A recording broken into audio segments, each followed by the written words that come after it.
Are security cameras in the Lone Star State feeding sensitive data to the Chinese Communist Party? That's what Ken Paxton's trying to find out. This is Thursday, October 30th, 2025. Texas Scorecard presents the day's first news for the Lone Star State. The Texas Minute, with your host, Michael Quinn Sullivan.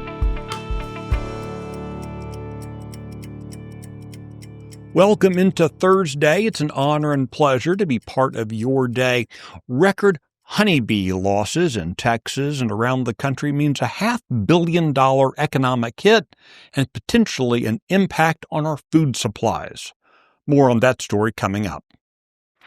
At a press conference yesterday in Tarrant County, Republican State Representative Mitch Little pressed for transparency in the investigation of the Salina Independent School District for its alleged cover-up of a coach's criminal predation of young boys. Here's Mitch Little. Almost every day, we have a news story of a teacher or a coach or administrator preying upon our children. And for decades, the predation of our children has essentially gone unabated because of sovereign immunity in our state. These families demand answers, and we need to know the names of the decision makers who allowed this environment to exist. Mr. Little authored a new law that took effect last month that's designed to hold school districts accountable for failing to protect students from sexual predators by eliminating districts' sovereign immunity from civil liability in sex abuse cases. Before the enactment of the law, victims could press for criminal charges, but they could not file civil lawsuits. Salina is currently under criminal investigation by Attorney General Ken Paxton for claims that administrators suppressed Coach Caleb Elliott's past predatory behavior towards male students, enabling him to record undressed middle school boys in the locker room. The U.S. Fifth Circuit Court of Appeals has ruled against Democrat challenges to Tarrant County's new Republican-drawn commissioner district boundaries, upholding the lower court's decision and allowing the map to remain in effect for the 2026 primary election.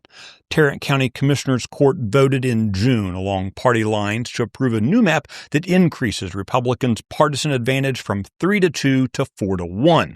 County officials are defending the new precinct lines, which have not been redrawn since 2011.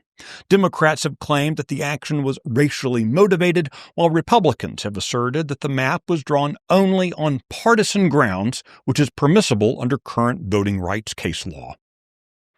An investigation into Lorex Technologies has been launched by Texas's Attorney General over concerns that its products may be tied to the Chinese Communist Party and present a national security risk. The company was previously owned by a Chinese tech giant that federal agencies have flagged as a, quote, military company. Although Lorex was sold to Taiwan-based Skywatch in 2022, reports show that the Chinese company remains a major supplier of critical camera components, raising questions about ongoing CCP influence. Texas Attorney General Ken Paxton's probe is focused on the safety and security of the company's surveillance cameras. The company disputes Paxton's concerns, saying that it has, quote, taken the appropriate steps to safeguard customer privacy. The Texas Minute will be right back. But every day I run into something that I'm dealing with the county judge.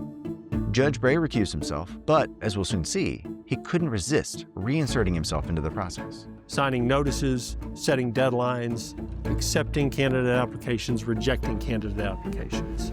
The dispute that ensued thereafter was centered on whether or not Judge Bray had the authority to do those things or should have been doing those things. Head over to TexasScorecard.com today to watch our latest documentary, Kicking the Circle.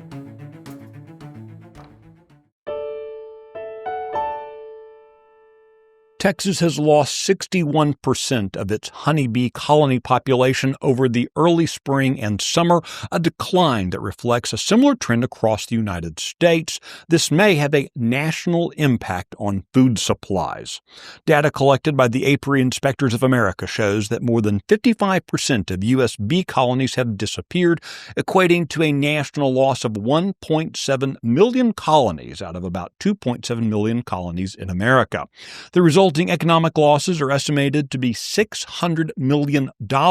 This is because many crops in the United States are heavily or completely dependent on honeybees for pollination. In Texas, honeybees pollinate crops all around the state, from cotton in the Panhandle to food crops in the Rio Grande Valley. One cause is believed to be an invasive mite species from Asia that's developed a genetic resistance to the miticide used to treat hives. Among other things, researchers are recommending the development of mite-resistant bee colonies. So, be nice to the bees. You can find details on all the stories mentioned today and keep up with the latest news by visiting TexasScorecard.com. This edition of the Texas Minute was based on the original reporting of Travis Morgan, Aaron Anderson, Sidney Henry, and Addie Hovland. Riley Edwards got the show put together for you and delivered this morning. I look forward to seeing you out around the Lone Star State. Now go make it a great day.